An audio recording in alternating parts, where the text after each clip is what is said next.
Bonjour à tous.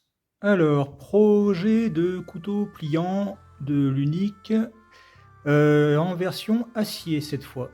Après une version en polycarbonate et une version en aluminium dont j'étais plutôt satisfait et qui à chaque version ça évolue. Du coup, mon apprentissage continue. Euh, Petite satisfaction dans le sens où c'est fonctionnel. Euh, j'ai plutôt bien réussi mes ajustements. Euh, En ouverture, tac, on a un bon blocage avec le liner. Voilà, il n'y a pas de jeu du tout. C'est bien linéaire, c'est bien droit, c'est bien comme je voulais. Bon, là, il n'y a rien de fini, bien sûr, hein, c'est un prototype. Euh, le manche en contreplaqué, je ne ferai pas une fois fini, bien sûr. Voilà, donc je suis plutôt satisfait. À savoir que la vis de l'axe est cachée sous les plaquettes. Voilà, donc je fais un contre-perçage sous les plaquettes pour accueillir la vis de l'axe. Ces deux vis là, ici, ne servent qu'à tenir les plaquettes. Et cette vis là est entièrement traversante avec une entretoise et donc vient tenir le ressort, les deux platines et les plaquettes. Ça vient tenir l'ensemble. Voilà, le ressort est un pivot ici, là, à peu près à ce niveau-là, à l'intérieur, qui ne rentre que dans le ressort et les deux platines. Pardon. Et donc c'est caché par les plaquettes. Voilà, tout comme la vis de l'axe. Je devrais faire quelques modifications au niveau de la fermeture qui ne me convient pas.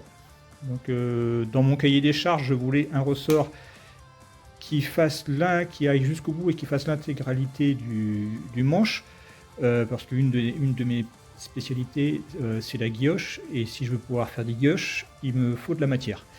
Donc j'avais dans mon cahier des charges un ressort qui fasse tout le long, donc que je puisse travailler de la lame jusqu'au talon pour pouvoir faire de la guilloche. Donc là, de ce côté-là, mon cahier des charges est respecté. Autre cahier des charges, ça devait ressembler à l'unique version fixe que je faisais jusqu'à maintenant. Ça aussi, c'est respecté. Par contre, cahier des charges générique à tous les pliants, le fil ne doit pas toucher le ressort. Chose qui est le cas ici. J'ai raté mon ponçage. Normalement, la lame devait s'arrêter là. Et le ressort n'est pas assez puissant pour arrêter la lame. Moi, je pensais que ça pourrait être assez puissant, mais ça ne l'est pas. Donc je vais... voilà, j'ai laissé mon croquis ici. J'avais fait un arrêt de lame plat. Donc ça va changer. Hop, ça dégage. Et je le remplace par un arrêt à cran. Toujours avec un ressort qui fait l'intégralité du manche pour pouvoir me faire plaisir sur les guilloches. Donc je vais essayer de piquer propre. Tac, sur le pivot de la lame. Quand on a la tremblote, c'est pas simple. Voilà. Donc la lame ouverte comme ça, arrêtée par le liner. Donc ça, il n'y a pas de problème, ça change pas. J'ai rajouté un petit encoche sur le ricasso qui viendra. Alors, quand ça tourne comme ça, à partir de ce niveau-là, le ressort va se lever légèrement grâce au pivot qui ne change pas de place par rapport à la version précédente. Il se lève légèrement et il retombe dans cette encoche-là. On voit mieux comme ça. Il retombera dans l'encoche de la lame, ce qui empêchera la lame d'aller plus loin.